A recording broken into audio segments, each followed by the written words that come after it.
No ar, o comentário do dia.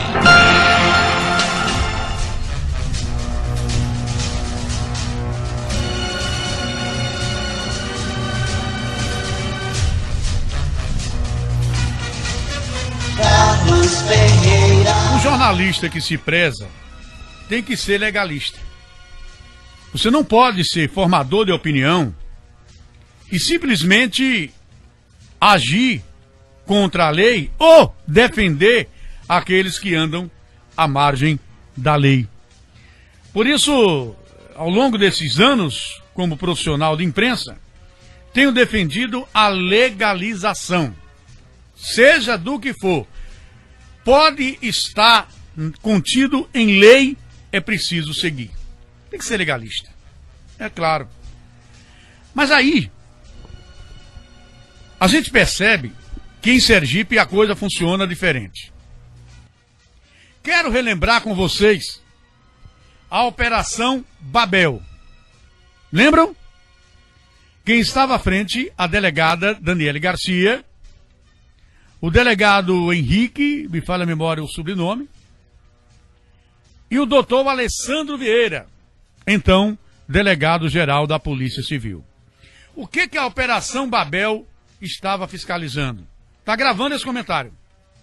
O que é que a Babel estava investigando? Não era apenas o relacionamento da Torre, empresa Torre, com a Prefeitura de Aracaju. Mas era onde alcançavam os tentáculos da Torre. Lembram disso? Projetos, ou desculpem, contratos que foram assinados e aditivados uma vez, duas vezes, três vezes, quatro vezes, na administração de Edivaldo e por aí, na primeira, e depois aquela contratação em regime de emergência, tudo isso estava sendo investigado. Mas também estavam sendo investigados os tentáculos da empresa Torre. Lembram disso? Pois bem. Várias pessoas foram flagradas, vereadores, políticos, empresários, vários foram flagrados em telefonemas com o presidente da Torre. Nem todos eram suspeitos. Mas eu pergunto a você, Carlos Orelha, qual a necessidade de um diretor de um órgão ligar para o dono da Torre pedindo para pagar empresário? Inclusive o empresário de Itabaiana. Lembra disso? Foi dito aqui pelo doutor Alessandro Vieira. Lembra que ele confirmou? Confirmou. Eu gostaria até, vou colocar essa gravação, mas depois a gente poder colocar o doutor Alessandro no ar. Ao vivo. Porque ele me disse aqui que a Operação Babel investigava políticos e pessoas, empresários, gente ligada a políticos que estavam utilizando tráfico de influência junto à empresa Torre. Bom, lembra disso? À época, eu estava comandando o programa na ilha e o doutor Alessandro foi por mim entrevistado e ele ainda exercia o cargo de delegado-geral quando ele declarou que muitos políticos influentes em Sergipe procuraram o governador, então, Jackson Barreto, para pedir o fim da Operação Babel. E Jackson chegou a sugerir, como governador, ao delegado Alessandro Vieira, que acabasse com isso. Tinha mais coisa mais importante para investigar. É verdade isso? É verdade. Quem foi um dos políticos que pediram ao governador, segundo Alessandro Vieira, o presidente da Assembleia, Luciano Bispo? Querem ouvir? Coloque no ar o que disse aqui o delegado Alessandro Vieira. Deixa eu lhe fazer uma pergunta aqui, depois eu vou para essa que eu queria fazer, porque é uma coisa... Puxa, eu fiz um comentário aqui, e quando se trata de Itabaiana, tudo é mais, sabe, aquela coisa, enfim. Mas eu fiz um comentário aqui sobre uma entrevista que o senhor me concedeu. Escute bem, viu? Tá gravando aí, né? Bom, e eu fui muito, por algumas pessoas, achincalhado nas redes sociais. Ah, doutor Alessandro não falou isso. Eu, lamentavelmente, não trouxe a gravação, Mas eu falei aqui que o senhor disse no meu programa em Aracaju que em uma oportunidade o deputado estadual Luciano Bispo, presidente da Assembleia, teria se envolvido entre os políticos que não estavam satisfeitos com a investigação do DELTAP em diversos setores. Isso é verdade? Eu menti, eu aumentei? O senhor não disse isso, delegado? O que eu disse, e digo em qualquer lugar, o deputado Luciano Bispo é um dos políticos que ficaram insatisfeitos e que tentaram, de alguma forma, mudar o jeito como a gente conduzia a Polícia Civil. O deputado Luciano Bispo, como presidente da Assembleia Legislativa, se recusava ou retardava as respostas aos ofícios que solicitavam informações sobre, por exemplo, contratação de assessorias, cargos que existiam a suspeita de não serem efetivamente de trabalhadores, mas de fantasmas. Então ele tinha essa insatisfação, sim. Nós tivemos conversas. Chegou a externar isso? Sim, nós tivemos conversas pessoais e ele externou essa dificuldade sempre de uma forma muito habilidosa. O deputado Luciano é um homem inteligente e teve a resposta que se pode dar em qualquer situação. Eu cumpro a lei.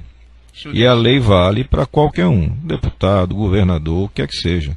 O governador também pediu ao senhor para a polícia, na época o governador Jackson Barreto, para parar essas investigações contra políticos? Não, o que o governador fazia era demonstrar a sua insatisfação com quem estava fazendo. Ele perguntava. Como é que ele demonstrava? Em reuniões pessoais, em telefonemas. Eu cheguei a receber telefonemas do governador do estado questionando por que o proprietário da torre estava na cela da primeira delegacia, se não tinha outra acomodação para colocar. E fui obrigado a explicar para o governador do estado, então, Jackson Barreto, que o lugar de bandido, o lugar de preso é na cela. Tanto faz o tamanho do saldo bancário que ele tenha. Coloquei, inclusive, à disposição que o advogado procurasse qualquer delegacia, e em qualquer delegacia ele seria colocado na cela, como foi transferido para a 8ª delegacia. A gente fez uma reforma na primeira delegacia, ele foi, juntamente com os outros presos, que não tinham condição financeira abonada, custodiado na 8ª, e depois apareceu aquele problema médico dele, que ele foi para cirurgia. E de lá? Todo aquele circo que foi montado, porque a verdade é que foi montado um circo. Ele não estava doente coisíssima nenhuma. Graças a Deus ele tem uma saúde muito boa, foi submetido a vários exames, teve alta médica, e a alta médica dele não foi cumprida por ordem de um diretor do hospital, agora não tenho segurança para dizer o nome dele, sim, que impediu que a polícia levasse, que ele finalmente seria levado para o presídio. Esse diretor interviu e não permitiu que os policiais levassem, alegando que existia necessidade de mais exames, agora de uma outra especialidade médica. Olha que coisa grave. Pronto. Então, aí está a informação. Depois, saíram informações também de que o diretor de comunicação da Assembleia, lembra? Marcos Aurélio, estava no hotel que pertence ao dono da torre, tomando café da manhã, quando da prisão do dono da torre, o Zé Antônio. Lembram também disso, né? E lembram que foi dito aqui nesse programa que o diretor da Assembleia, que é irmão do deputado Luciano, o senhor Roberto Bispo, teria telefonado para o dono da torre, usando a sua influência, cobrando pagamento da empresa para um empresário de Itabaiana. O senhor lembra disso? Que fabrica bueiros, né? É bueiro que chama? Foi isso mesmo, produtor? Produtor, fala aí para mim, por favor. Só para lembrar. Eu cheguei no evento. Só um instantinho. Boa tarde, Carlos. Boa tarde, Ferreira. Foi isso mesmo, você disse aí. Foi isso mesmo. Ele tem uma fábrica de bueiro aqui na saída da cidade, ou entrada da cidade, né? Certo. E Roberto teria cobrado a torre para pagar ele. Foi. Foi isso aí. Isso. Ok, muito obrigado. Aí, ninguém está aqui acusando ninguém de nada. O que eu estou dizendo é o que o doutor Alessandro disse aqui. Olha, o diretor da Assembleia telefonou para o dono da torre naquele período, usando a sua influência, claro, para pedir que a torre pagasse a um empresário de Itabaiana, amigo e aliado político dele e do irmão. E isso foi citado pelo delegado. Até o fato do diretor de comunicação da Assembleia, a coincidência dele estar lá. Ninguém está acusando ninguém de nada. Na hora da prisão. Vejam, aí me processam por isso. Impressionante. Por que eu estou dizendo isso? Porque colocaram na gaveta a Operação Babel. Ou não? Ou se não colocaram na gaveta, estão a passos de tartaruga. Por quê? O governo do Estado, ninguém aqui é inocente, simplesmente mudou o comando da Secretaria de Segurança Pública, mudou a Delegacia Geral, tirou o doutor Alessandro, depois foi aos pouquinhos tirando os poderes da doutora Daniele Garcia, e depois a tirou do cargo. Ela e a equipe dela, do Deltap. Lembra disso? E colocou uma outra equipe também muito competente. Ninguém está dizendo que não é. Muito competente. E a Deltap está certa, tem que investigar mesmo. As denúncias que são feitas precisam ser investigadas. Mas elas precisam ser investigadas também no âmbito do Estado. Porque até agora ninguém respondeu pelos mais de 200 milhões da Fundação Hospitalar. Porque o Tribunal de Contas fez uma varredura na Fundação Hospitalar e detectou várias irregularidades.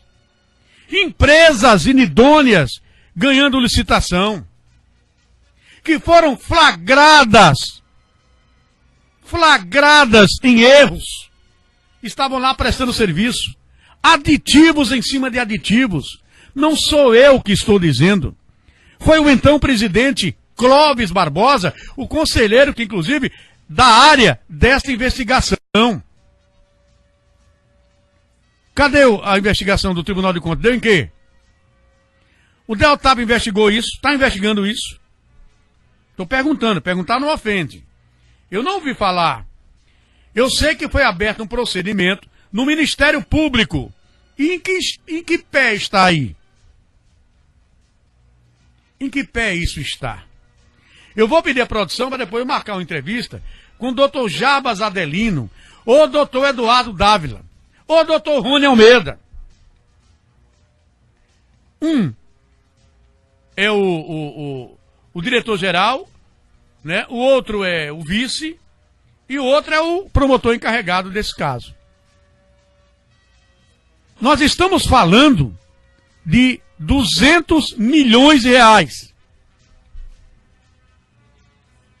O Deltap está, com razão, investigando a denúncia, e imagine quem foi que fez a denúncia da questão do matadouro, 39 mil, ou 100 e poucos mil. Imagine.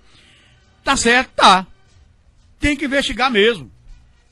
E os culpados, se houver, tem que ser punidos. Lógico. Mas é preciso também investigar outras denúncias que são feitas a nível de Estado. O que fizeram com esses mais de 200 milhões? Quer dizer, vão acabar a Fundação Hospitalar, no próximo ano ela acaba. E vai ficar por isso mesmo? Ou seja, nesse Estado, quem é graduado, a investigação não chega não, hein? Só chega aos pequenos. Impressionante isso. A Operação Babel babou. Visivelmente o governo tirou o comando da doutora Daniele. Tirou. Ah, e aqui está, você está criticando. Não, ela também é muito competente. Mas qual a explicação para tirar a doutora Daniele do caso? Qual a explicação para exonerar Alessandro Vieira? Porque na época dele, várias outras operações, não foi só a Babel não, várias outras foram evidenciadas. E depois disso? E depois disso? Peraí. E os políticos que foram investigados? Está todo mundo feliz aí, todo mundo é candidato do mesmo jeito. É isso. Esse comentário não é contra nem a favor de nada, é contra a impunidade. Porque como formador de opinião, eu não tenho o direito de calar. E vou repetir, eu não tenho medo de polícia, nem de justiça, porque eu não sou bandido. Eu sou um homem de bem e um profissional qualificado, com seus erros e acertos, como todos os seres humanos.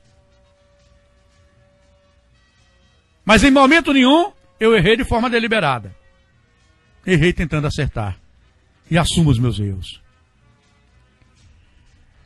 Como formador de opinião, eu preciso cobrar isso. O trabalho do Ministério Público, o trabalho do DEOTAP, o trabalho da Polícia Civil, em torno de outras denúncias gravíssimas que foram feitas a nível de Estado. E que a gente não ouve falar. E que a gente não ouve repercutir. Por que será? Com a palavra, o Ministério Público, o DEOTAP, as autoridades constituídas. Por que que só apertam o pequeno? Ah, e o pequeno deve ser apertado? Não deve, mas o grande também. Porque, meus amigos, o brasileiro não suporta mais a impunidade, não. Se você rouba uma galinha para matar a fome do seu filho, você apanha e vai para cadeia. Mas se você rouba o dinheiro do povo, você, no máximo, fica dentro de casa com uma tornozeleira eletrônica. É ou não é? Tomando banho de piscina, tomando uísque, fazendo o que quiser. Ou seja, cadeia nesse país continua sendo para pobre, preto e prostituta, como disseram no passado. Com algumas exceções. Existem algumas mudanças em curso, existem. A nível de Brasil até. Mas a nível de Sergipe,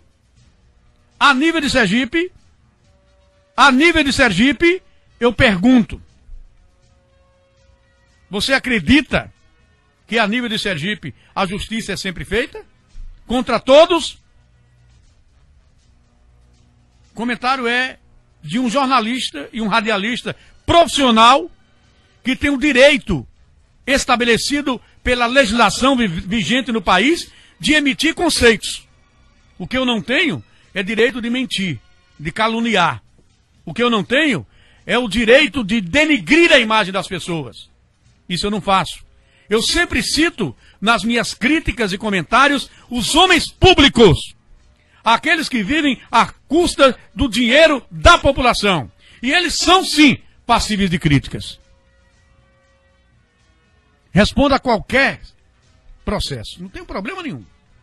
Porque tenho a minha consciência tranquila de que não caluniei, de que não inventei, de que não menti. E que não estou aqui defendendo absolutamente ninguém. Eu estou cobrando que o pau que dá em Chico também dê em Francisco. Boa tarde, meu querido estado de Sergipe. No ar, o comentário do dia.